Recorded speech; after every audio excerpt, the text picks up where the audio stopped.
All right, welcome to episode 7 of the Coder Kids podcast.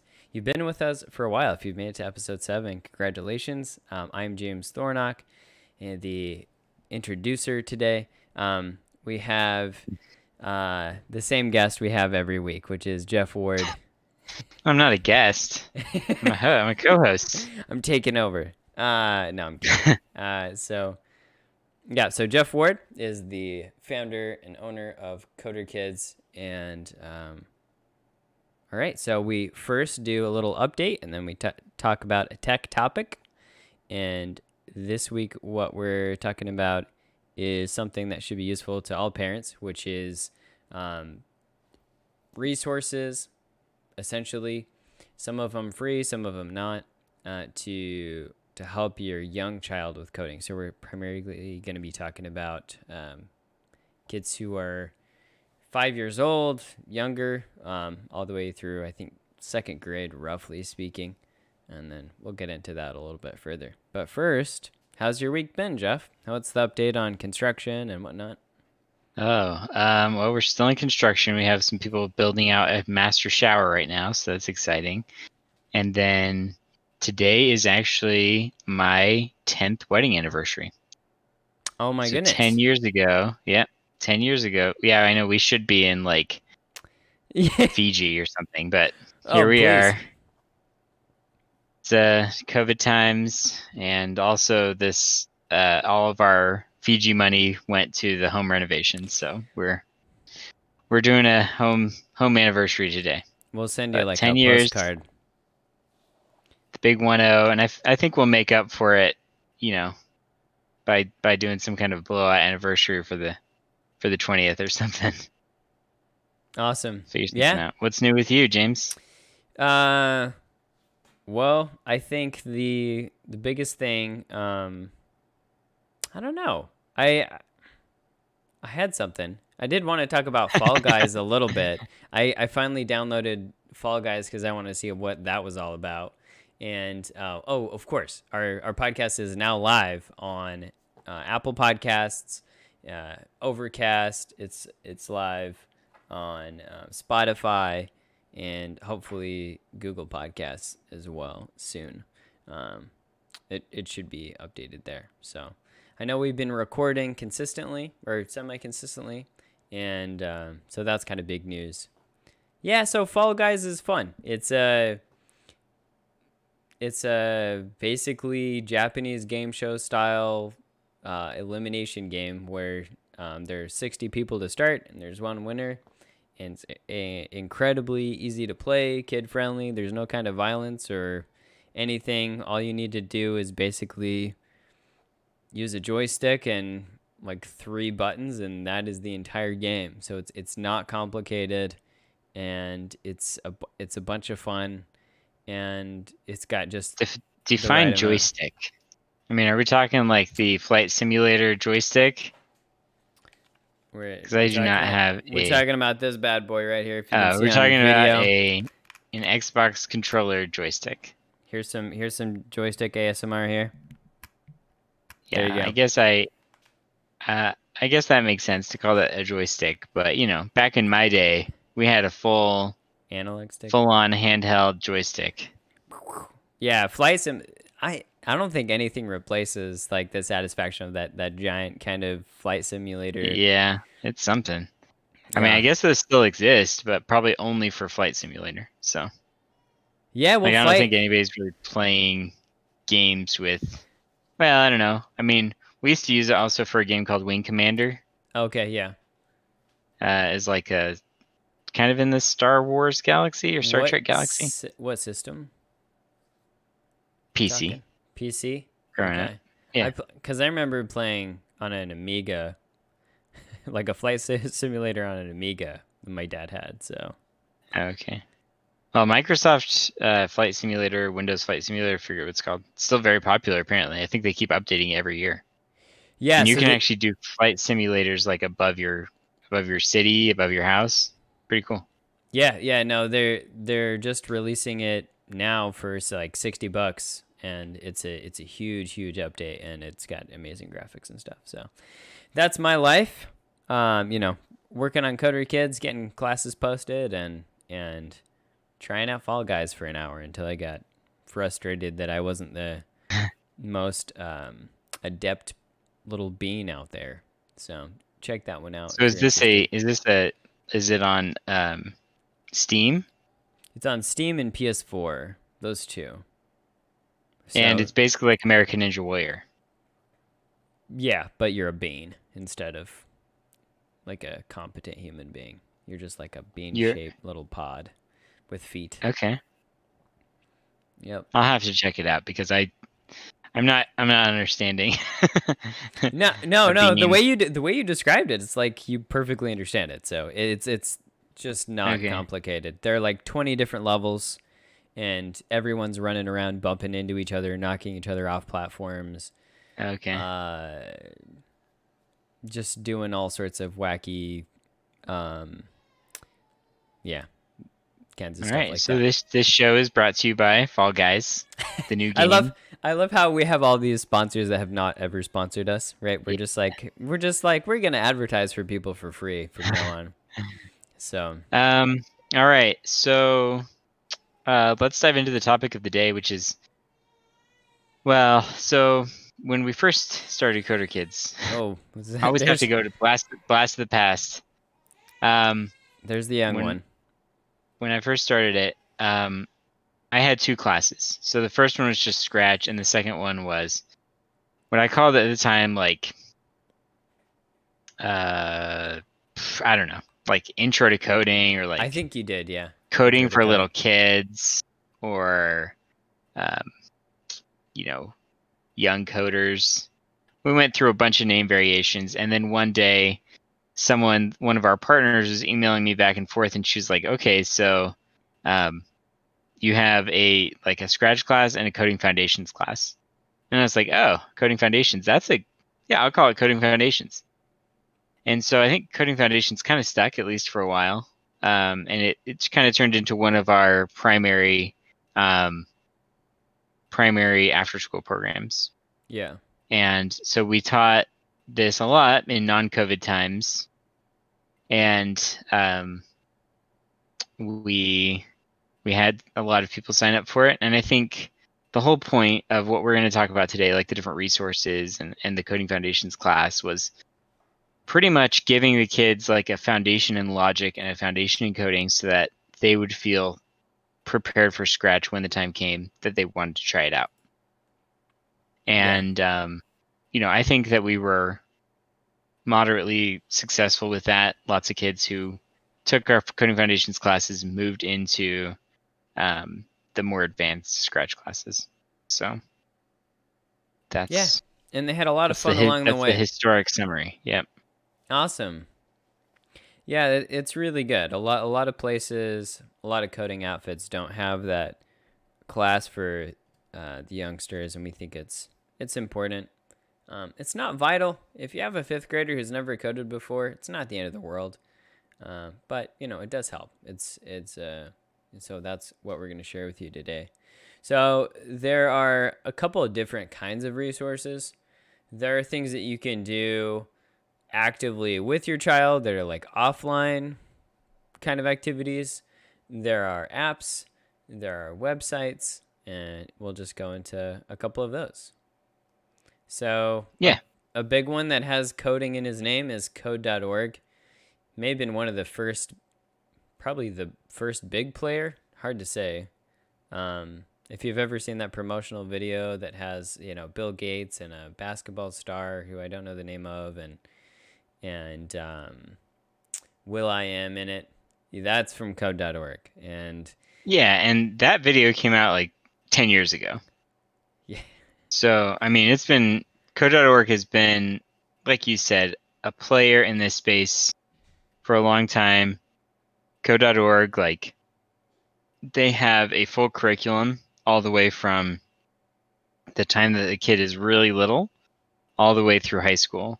Yeah, pre-kindergarten. Yeah, all the way through typed code. I guess just diving into the advantages of code.org real quick. It is free. I think that they do a lot of trainings throughout the country for schools, So they're kind of like, trying to get coding into schools. So they're a huge advocate of that. Big with Hour They of Code are, is typically how they spearhead that. yeah, Hour of Code is a big event, but they also do a lot of like teacher trainings and things. And so, I mean, every year Hour of Code is like usually a pretty huge deal. Yeah. It just basically is like a time when they are asking schools to like take an hour and do 1 hour to teach their kids, like to introduce their kids to coding. So we're, obviously pretty big fans of that. And then I think from my experience, is like some of the easiest curriculum around. Can you In say that terms of last like sentence one more time? doing The the very audio cut out on yeah, that it one. has just some of the easiest curriculum. So if you're working with a 4 or 5 year old and you want them to, I mean, I would recommend kindergarten or like the summer before kindergarten. Generally, it's kind of my personal preference. But a good time to get your kid exposed to coding, and if you want to do that, I think sitting down with code.org is a pretty good place to start. So, kind of a pro and a con to code.org. The way it's laid out is it's very, very formulaic. There's a problem, there's a correct solution. You can't use, well, you can use extra blocks, but then you can't get like full credit or like a full green bar if you're not, if you don't use the fewest blocks. So, it's really good for teaching the fundamental basic concepts, but it doesn't necessarily, at least the parts of code.org that I've used, it's not like Scratch in that Scratch is a blank canvas for your ideas and your projects, and you can do whatever you can kind of imagine. Code.org, there's a problem, there's a solution, and there's a direct way to find that solution. There's not Right? multiple Like solutions. there is basically no creativity in code.org at the lower levels. I think that they have a few things. I haven't really played around with them too much, but I know there's like App Inventor and there's some different things in code.org that are a little bit more advanced and could be a little bit more creative. But man, for those younger kids, yeah, there's nothing creative about it. So I think with that said, let's jump to another resource that I think is a really great creative resource, which is Scratch Junior. Yeah. So do you want to talk about Scratch Junior for a little bit? Oh, I'd love to, man. I love that. I love it. So Scratch Junior is just like Scratch, but without the words. So you don't have to even speak English. You can speak any language. It's pictorial. The code is really simple. It's surprising what you can actually create with it. You can send messages. I don't think you can set variables, but you can make pretty cohesive stories. You can have multiple characters appearing, disappearing, making contact with each other, triggering other events. It can actually get pretty complicated.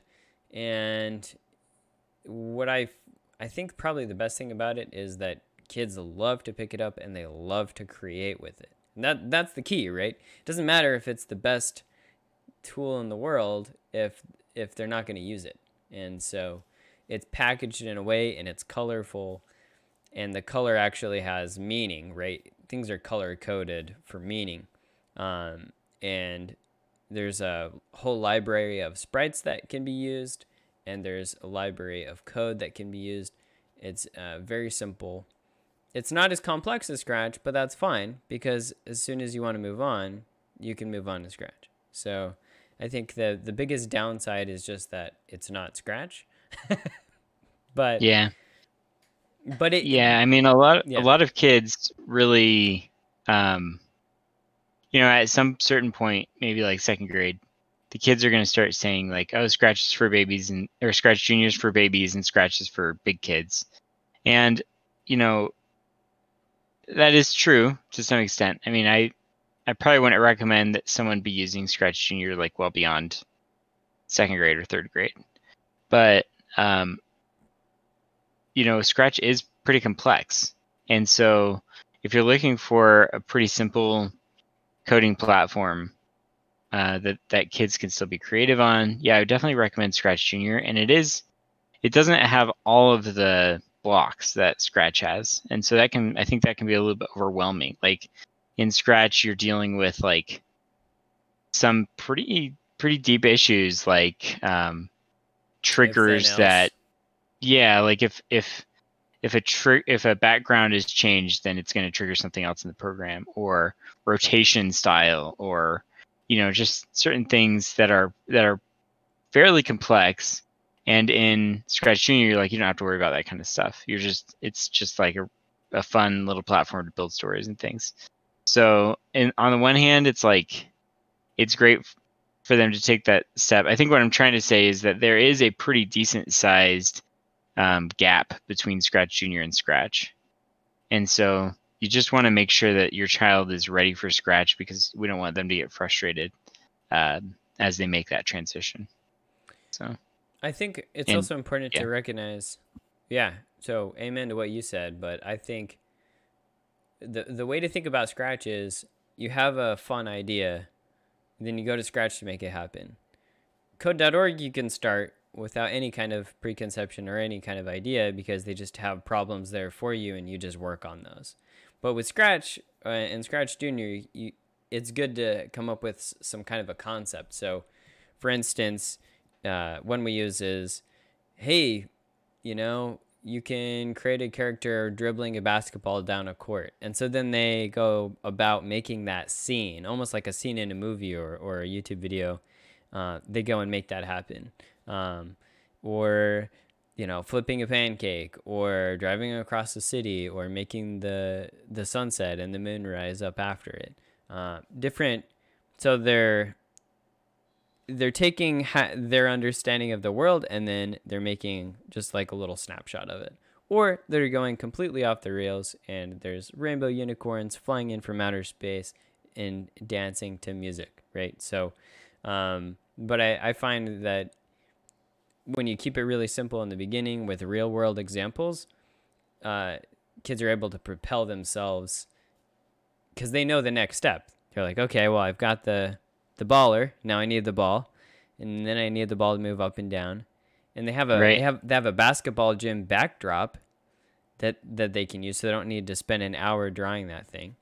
And but they also can if they want to. So it allows a lot of creativity. They can change the colors.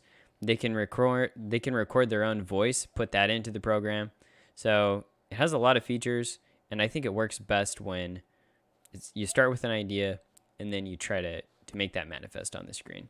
And then you'll come up, the problems you'll encounter are like organic problems, and there are multiple ways to solve those. Yeah, so I was just gonna say, I think we could simply sum up like coding foundations into two buckets. Like, one is that we want the child to be more creative, and we want them to like think through problems like in a creative way. And we want it to kind of be art, because like art is fun, and like designing your own stuff is fun, and kids really enjoy that. And then on the other hand, we want them to like learn that core logic, so that they understand like the basic concepts of like, this is like a computer is going to do this if I give it commands, and like if I tell it to do this certain logical thing, then it's going to do that logical thing. And like these are kind of learning that cause and effect structure of coding. And so it's those two different buckets. It's the logic and it's the creativity. And I think that, to sum it up, I mean, I think Scratch Junior is really the main one to me that touches on creativity. And so I feel like, a lot of times I would go into classrooms that were doing coding foundations, and like they weren't using Scratch Junior as a tool. And I always felt like that was just kind of a disservice to the kids, because like they are getting a lot of logic practice, and honestly, it is pretty fun the way that it's presented to kids. It like isn't presented as logic practice necessarily all the time. Like they have like Angry Birds on code.org, so like the kids really like that. Like it's kind of fun. So it's like logic, but it's presented in this fun way. But with Scratch Junior, is logic, but it's like a total sandbox. Like it's just total creativity. So with that, we do have a few more tools to dive into that are I guess less creative, but like I said, presented in a fun way. James, do you have one that pops into your mind? Yeah. Yeah, that's No. fine. Yeah. I've got all of them in my mind, No, so I sorry. can. I keep pausing. I like to take deep pauses and think, but this is a podcast. You can't The thinking's dramatic, yeah. illegal. We gotta keep moving. No, so Robot Turtles is one that I particularly like. It is so great, but it's necessarily collaborative. So it's a board game you can buy on Amazon. It's not that expensive. It's like $13 or something like that, and it it's really great for interacting with your child and kind of creating basically. So I'll just lay it out for you. You've got a grid of squares essentially, and then you have pieces or tokens or whatever you want to call them, or it's kind of like cardstock pieces, and you got the robot turtles, which obviously it's named after. Those are the main characters, and the goal is to get the robot turtles to the jewels or the gems, and those are placed somewhere else on the board, which is just a grid, right? And so there are obstacle pieces like crates or like boxes that you can push around. Very similar to Legend of Zelda if you've ever played that game. And then there's kind of like castle-like barriers. I don't know. They're just things you can't move through. And then there are barriers that are made out of ice that the robot turtle is conveniently equipped with a laser on its back to shoot through. So basically, you lay out a board setup, and there are a bunch of different ways to play it, and they're all correct. But the coder, the one who's playing, is going to lay down a set of cards or instructions. That's the actual code to get the turtle to the gem. And when a child does this and they clearly have it, then you can increase the difficulty dynamically. So you can say, all right, now you have to lay down 3 actions at a time, or now you have to lay down the entire set of code all at one time, with no mistakes. And so you can build it where they're thinking further and further out in the future. And I love the sequential power. And it's like chess in that way. Yeah. I mean, with robot turtles, you can basically start out like having a straight line to the gem and be like, what do you need to get there? And they like lay down 4 cards, and you're like, okay, great. They lay down 4 straight cards and they just move straight. And it's like, okay, you did really good. I mean, this is like if you're playing one-on-one with your child. But then, as they get better at it, like understanding the turning and all that, like I would say the end goal is to actually map out the entire track that your robot turtle is going to take, and then execute that. So like they'll lay out all the code, and then you execute it and see if there's any errors in it. I mean, that's not technically how the game is supposed to be played, but I just think that could be like a good end goal. I will say a con for Robot Turtles is that it is definitely not like an independent game. Nope. So unless you have a child who's just like, I mean, the most focused kid in the entire world, you're probably going to need to sit with them or them and their friends and like walk them through it. And then by the time that they're actually like old enough or they've played it enough to like fully understand it, it's probably no longer going to be like fun or challenging for them. So yeah, it's kind of like the way that Robot Turtles goes. It makes itself obsolete, essentially. Yeah, but I mean, for but $13, fun. I mean, I think it's worth the investment. Yeah, it's a fun activity. I think, in my opinion, you could probably get like 10 solid plays out of it. Oh wow. I mean, if you're super creative and you want to make the courses like way challenging, you could definitely do more than that. But I'm just saying, from my perspective, it seems like somewhere around there would be probably about the right amount. Certainly labor Um, intensive. I'll yeah, echo that statement. But, that's also an opportunity to participate in the kind of the journey of your kid coding. So, yeah, if for sure.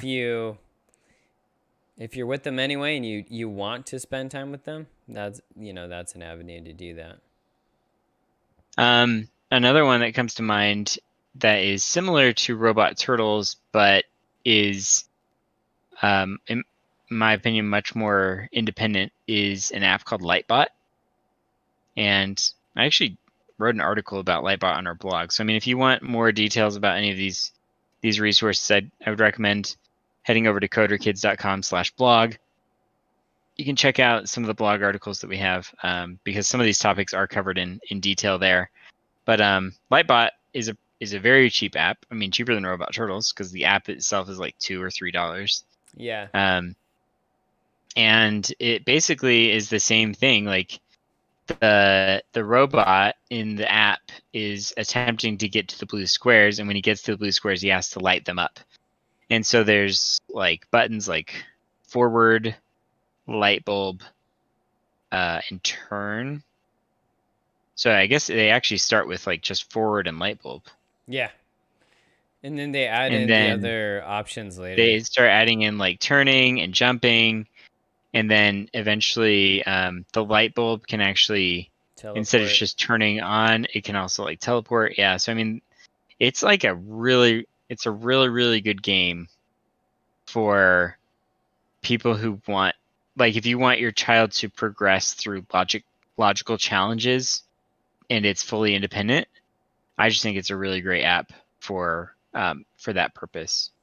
As a matter of fact, it's probably one that I'll get my son started on probably about the same time that he starts kindergarten. Yeah, and it's pretty graduated. So it's not like there are huge spikes in the difficulty. But what I do like, I should mention that there's Scratch Junior. I think there's like a Scratch Hour, or sorry, Lightbot Hour of Code, Lightbot Junior, and then Lightbot. So there are several apps. Yeah. And you can definitely do all of them. The Hour of Code one, I think you can skip. That one is. Yeah, I mean, Hour of Code is basically like Junior. It's a combination of Junior and the other one, but it definitely gets hard really fast, and it is meant to provide an hour of code, not like it's not the full curriculum. So, and that's why that one's free. So, but if you want to check it out, then it's a great place to check it out. So, I was gonna say though. Oh, go ahead. You were gonna say something about Lightbot. Yeah. So at the end, there are these really difficult challenges that are actually pretty hard for adults too. So there is just a little bit, once they've completed all of the main levels that are, pretty graduated, easy to kind of ramp up to, there are some challenge levels that are pretty fun to take on. Yeah. It kind of gets to a level of insanity. So it's really cool actually, because it starts out with Lightbot Junior, pretty easy, and the kids smart. I don't want to say smart, but like kids who are really adept at logic, they move through those levels sometimes, and they really enjoy Lightbot.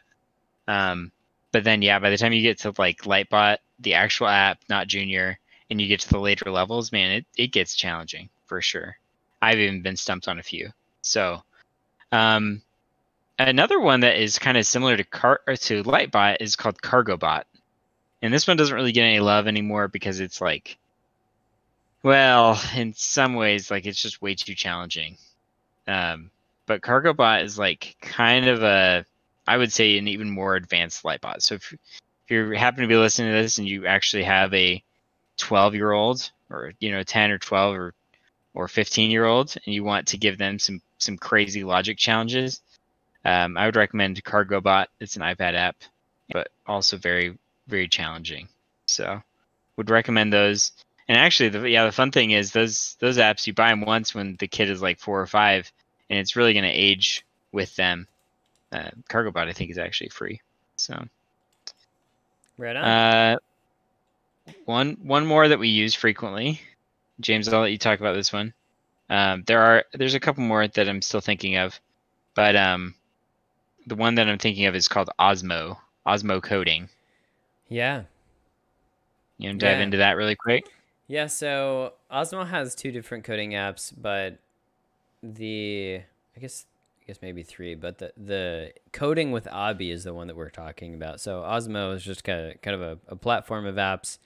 They all have basically they all require that you put your iPad or Fire tablet in a stand of some kind that you have to buy from them, and then there are physical blocks that come in a set that you use. And so for some reason there's just a massive appeal with kids. They love holding these physical blocks. They're magnetic, so they click together, really, and it's very satisfying actually. A lot of the direction block has an arrow that, because of the way the magnets are situated in the piece, can only point north, south, east, or west. And so then that determines the direction of Abi.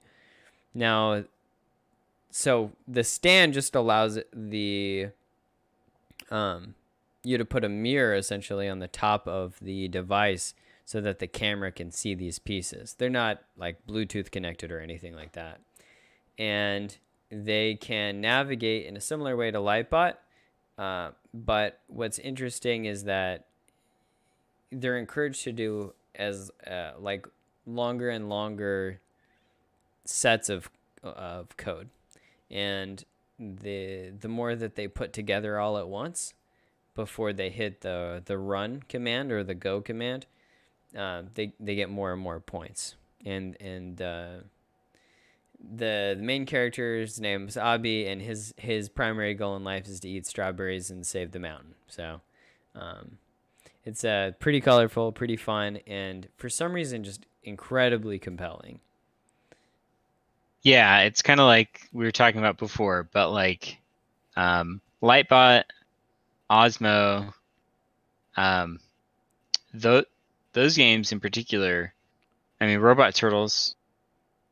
Those games are just like they're logic based. So like theoretically, when you're working on just like logic puzzles, that's not the kind of thing that should be extremely fun for all kids. But the apps and games are presented in such a way that it doesn't really feel like you're doing work. It feels like you're playing a game until you hit, some kind of like challenge or frustration, and maybe you start realizing like, wait a second, this isn't actually a game. But it is fun. It is fun for kids, and I think one of the things that I find most rewarding in working with kids on these different apps and things is that they get to a point, like let's say Lightbot, they'll hit a level that maybe they'll be breezing through it. Every kid is going to hit a level where they get stuck. I mean, even you and me working through it, we're going to hit a level where we get stuck. Yep.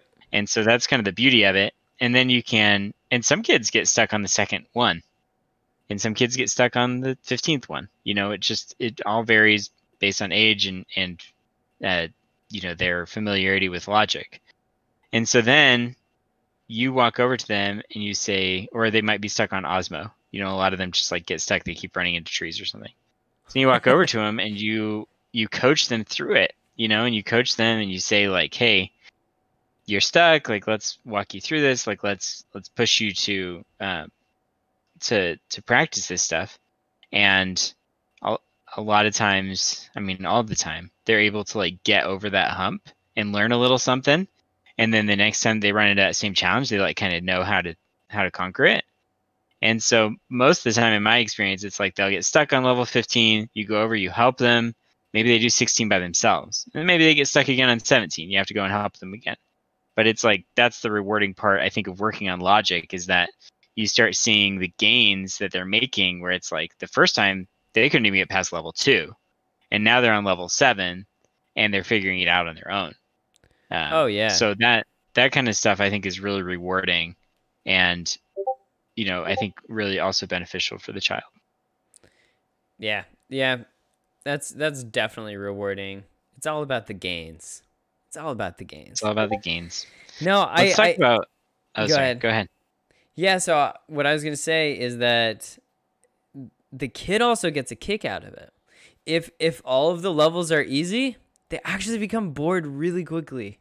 And Right. so something being difficult and being challenging, that's not an indicator that this is like a bad activity necessarily, right? This is perhaps just one of those growing spurt pains.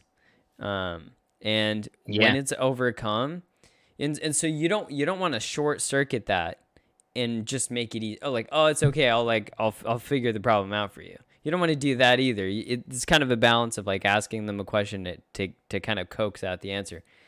And then when they do and they feel like, hey, I just answered that question, they feel so good and they're so happy about it. So those are the light bulb moments that we live for. Really, the main other one that I wanted to bring up, unless I'm forgetting one, but I don't think I am, is just the importance of getting your kids exposed to computers and typing. So we Yes. do, in our coding foundations classes, at least recently, we have started doing a lot of typing. And I would highly recommend that, even though we don't offer like camps on typing because it's a little bit hard to do virtually, I would definitely recommend that your child get a little bit of practice getting familiar with the keyboard. And because if they want to do coding, then they need to be familiar with typing.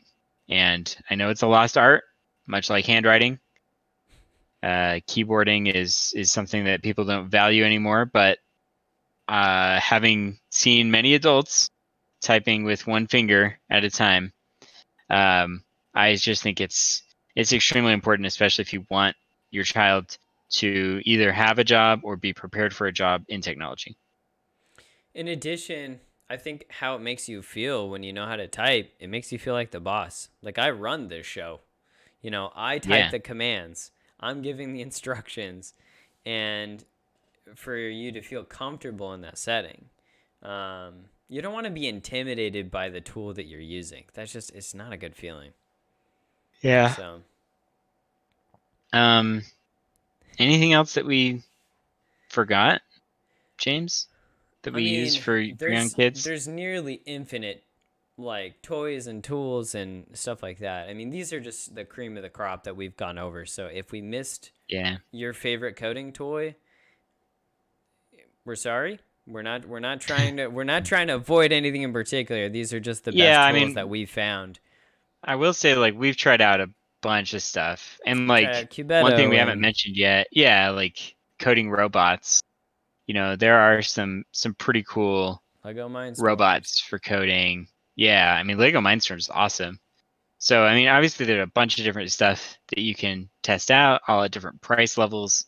Um, these are ones that we feel like are pretty accessible, um, and and and having tried out all of this stuff, probably the ones that are going to give you the most bang for your buck, or time spent. Because the thing about coding robots is you buy them, they're really cool, but I've never seen a kid like really spend a lot of time with coding robots.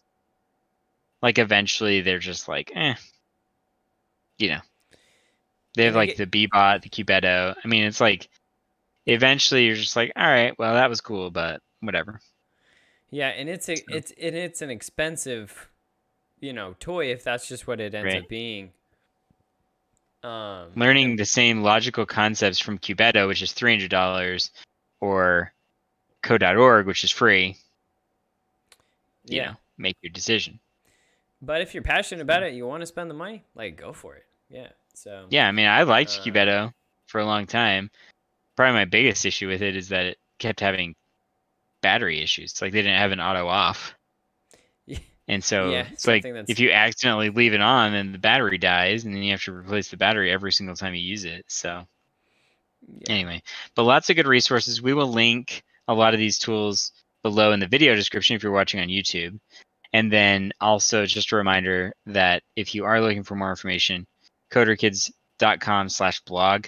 I have written articles not about all of this stuff, but we do reviews periodically and have some product listings. So would recommend that you go and check that out as well. For sure. And you can always reach out to us at the end of the day. James at coderkids.com, Jeff at coderkids.com. We'd be happy to answer your questions about, hey, where does my kid fit in this, for your particular situation. A lot of these are great basic recommendations. But yeah, we're always happy to help with that. And obviously, we'd love for you to take one of our classes. It'd be remiss if we didn't say that. We have some Scratch Junior classes happening this fall for first and second graders. Like we said, it's such a great platform, and with some expert teaching help to guide kids through that process, they can really gain a lot from it and have a lot of fun with their friends while they're learning. So yeah, I think sounds good. I think that's it until episode 8. All right, thanks. Bye. All right.